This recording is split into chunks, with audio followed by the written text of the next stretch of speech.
naučená, není som na ne pripravená, ale prepáčte. Z mojich dávnych rokov ešte si pamätám také básničky, ktoré ma učila v 3. ročníku pani učiteľka. Počkajte, ako sa volala. Gergušová Andela z Topolčianov, to bola slobodná. V 3. ročníku som mala necelých 10 rokov a ešte si to pamätám. Tak prepáčte. Nočná návšteva. Tma je veľkej vo chalupe, troje sirvot žialom upie. Sichravá noc, vietor duní a ich matka na cmiteri. Mámo, počne jedno fíkať. Poďte uspať, učičíkať. Mámo, nedbáte už o mňa, a len trpí a len stoná.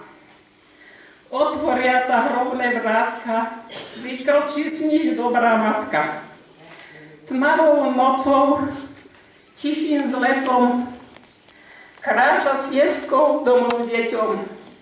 Tvár je bledá, hlas je kdysi. Dietky matku poznali si, zľúbali ju, jak by žila. Ona jedno poprikrýva, druhé kojí starostlivá, a to tretie, čo sa bojí, uchlácholí, upokojí. Bdieť je tak pri nich sladko je, kým neusne všetky troje.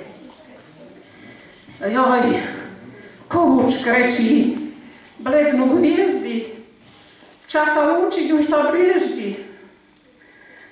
Ešte zliadne, ako spia dietky, zľúba 100 raz, zľúba všetky.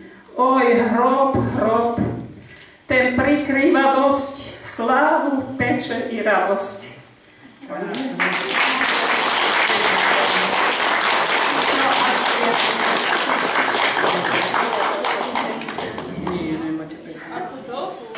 No ešte jednu. No. Medzi horami tichá dolina a v tej doline naša dedina. Tam pod lípkami domček sa skrýva, ale v tom domčeku už nik nebýva. Bývali v ňom otec, mať moja, ale sa museli vysťahovať.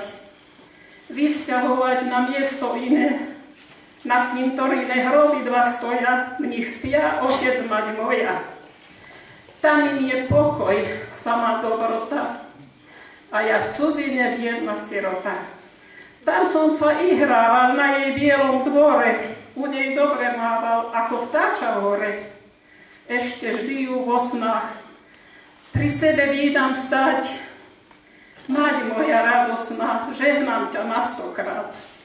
Otec strojmo pružiť, pole ma učieval, Pánu Bohu slúžiť, do chrámu vodieval. I ten háj zelený učil ma on kosiť, i ten kraj milený v srdci vernom nosiť. Ďakujem.